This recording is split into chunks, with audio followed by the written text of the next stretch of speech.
आज हम हिंदी के व्याकरण भाग में शब्द शक्ति का अध्ययन करेंगे। शब्द शक्ति में सबसे पहले हम शब्द शक्ति की परिभाषा के बारे में जानेंगे। शब्द के अर्थ को जिस माध्यम से ग्रहण किया जाता है वह माध्यम शब्द शक्ति कहलाता है।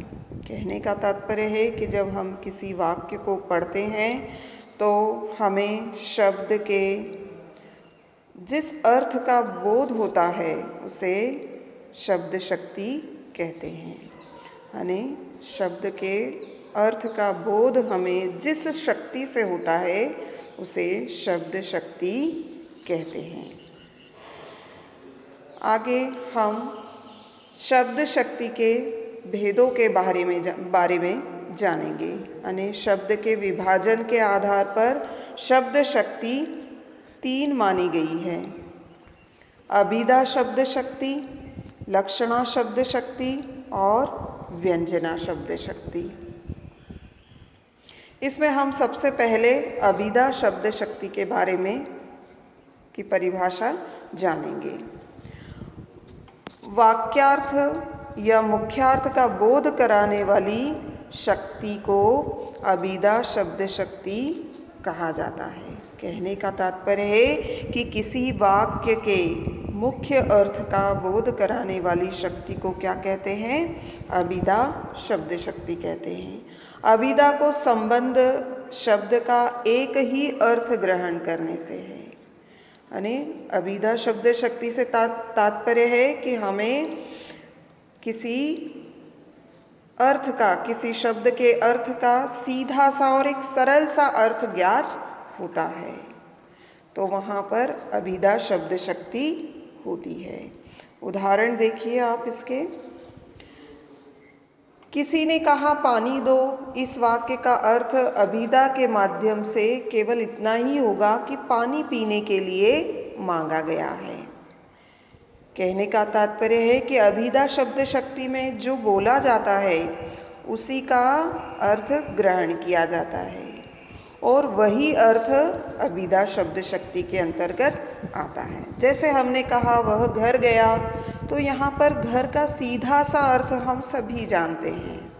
यानी कि जिस शक्ति से हमें मुख्य अर्थ का बोध होता है उसे अभिधा शब्द शक्ति कहते हैं। अब इसके हम और भी उदाहरण देख सकते हैं। जैसे किसान फसल काट रहा है, तो यहाँ पर क्या है कि किसान के द्वारा फसल काटी जा रही है। बिल्ली भाग रही है, तो इस वाक्य में क्या हो रहा है? बिल्ली के भागने का अर्थ प्रकट हो रहा है। यानी एक ही अर्थ हमें व्यक्त हो रहा है। तो जहाँ काव्य में या वाक्य में हमें एक सीधा सा अर्थ प्राप्त होता है या सरल सा अर्थ प्राप्त होता है तो उसे क्या कहते हैं? अभिधा शब्द शक्ति।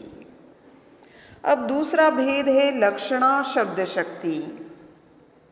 जब शब्द के वाच्यार्थ अर्थात मुख्य अर्थ का अतिक्रमण कर किसी दूसरे अर्थ को ग्रहण किया जाता है।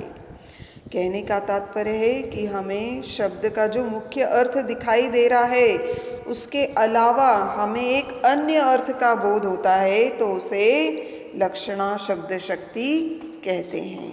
लक्ष्यार्थ का बोध कराने वाली शक्ति को लक्षणा शक्ति कहा जाता है। जब वक्ता अपने वाक्य से मुख्यार्थ से हटकर कुछ अन्य अर्थ भरने की कोशिश करता है तब लक्षणों के आधार पर अर्थ ग्रहण किया जाता है।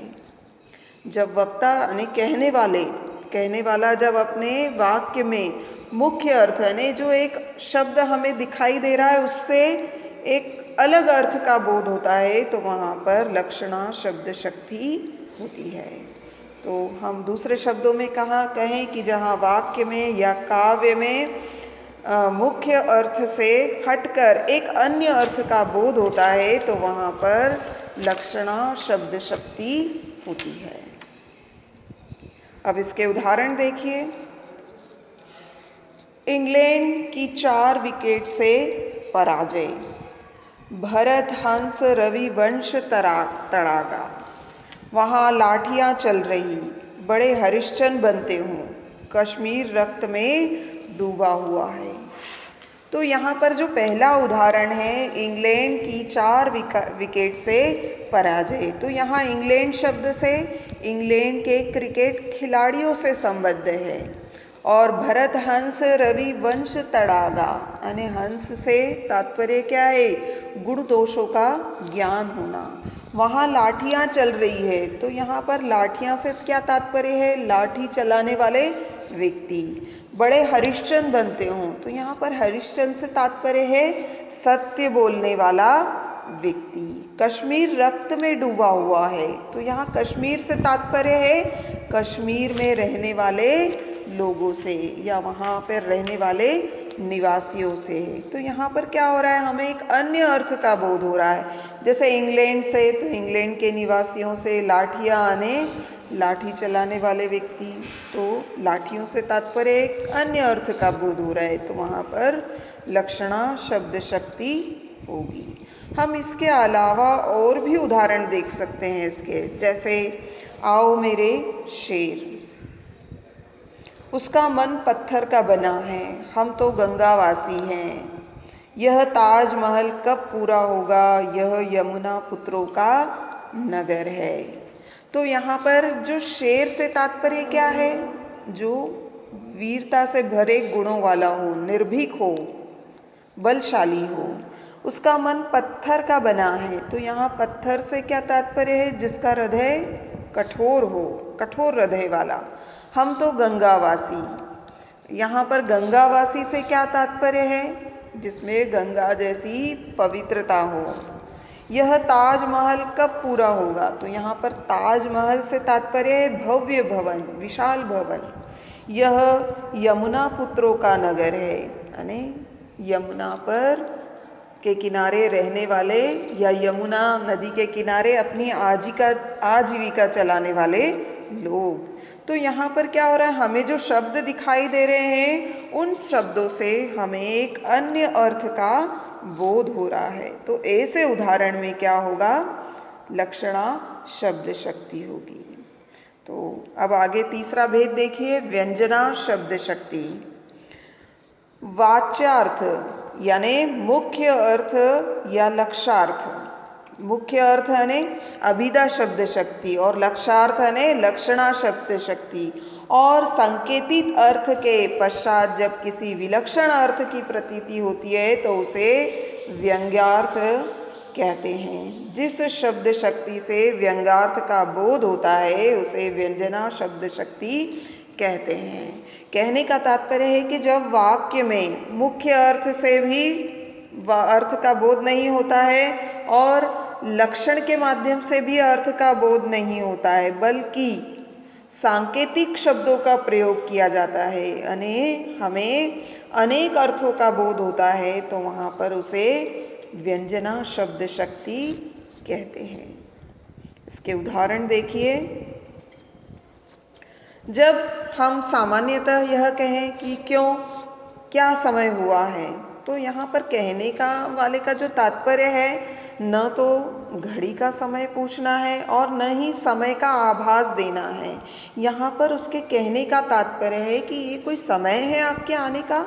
तो यहाँ पर क्या हो रहा है? न तो हमें मुख्य अर्थ प्राप्त हो रहा है और न ही कोई लक्षण प्राप्त हो रहा है। तो यहाँ पर व्यंग्यार्थ है, यानी हमें एक अलग ही अर्थ का बोध हो रहा है। तो ऐसे उदाहरण क्या कहलाएंगे? व्यंजना शब्द शक्ति के उदाहरण। इसके अलावा हम और भी उदाहरण देखें कि कुम्हार बोला बेटी बादल हो रहे हैं। अब यहाँ पर बादल हो रहे से क्या तात्पर्य? अनेक अर्थ निकल रहे हैं। जैसे बादल हो रहे हैं, वर्षा होने वाली है, तो जितने भी बर्तन हैं उन्हें अंदर ले लो, मिट्टी गीली हो जाएगी, हमें बाहर नहीं जाना चाहिए। केवल एक इतने से शब्द के अनेक अर्थ का हमें बोध हो रहा है, एक अलग ही बोध हो रहा है। तो यहाँ पर क्या होगा? व्यंजना शब्द शक्ति। और उदाहरण देखिए।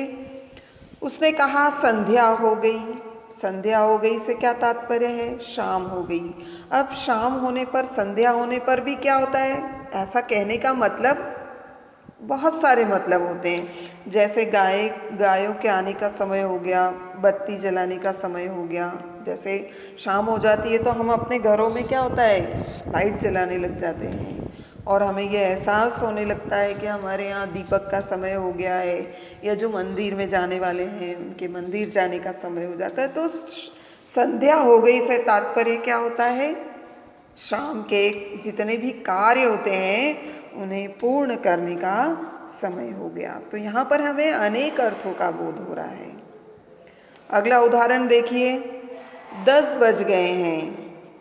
इस वाक्य का अर्थ है कि 10 बज गए से क्या तात्पर्य भी हो सकता है कि विद्यालय की घंटी बजने वाली है, बस आने का समय हो गया है, पिताजी के कार्यालय जाने का समय हो गया। ऐसे इस छोटे से वाक्य में हमें अनेक अर्थों का बोध होता है। जैसे हम बहुत सारी बातें अगर विस्तार से नहीं कहते हैं तो एक छोटे से शब्द में, छोटे से वाक्य में हम अपनी बात कहते हैं, जिससे हमें अनेक अर्थ का बोध हो जाता है कि हमें अपने कौन कौन से कार्य पूर्ण करने हैं। तो ये हुआ व्यंजना शब्द शक्ति। तो आज हमने शब्द शक्ति के बारे में जाना। इसके अंतर्गत हमने शब्द शक्ति की परिभाषा के बारे में जाना और शब्द शक्ति के भेदों के बारे में जाना, अभिधा, लक्षणा, व्यंजना। तो इसमें ज़्यादातर प्रश्न कैसे बनते हैं कि शब्द शक्ति किसे कहते हैं, शब्द शक्ति के भेदों के नाम लिखिए। जैसे अभिधा शब्द शक्ति किसे कहते हैं, उदाहरण सहित स्पष्ट कीजिए। लक्षणा शब्द शक्ति किसे कहते हैं, उदाहरण सहित स्पष्ट कीजिए। व्यंजना शब्द शक्ति किसे कहते हैं, उदाहरण सहित स्पष्ट कीजिए। या तो तुलनात्मक प्रश्न भी हो सकते हैं कि अभिधा शब्द शक्ति और लक्षणा शब्द शक्ति में क्या अंतर है, लक्षणा और व्यंजना शब्द शक्ति में क्या अंतर है। इस तरह के प्रश्न आपको सॉल्व करना है। बहुत बहुत धन्यवाद।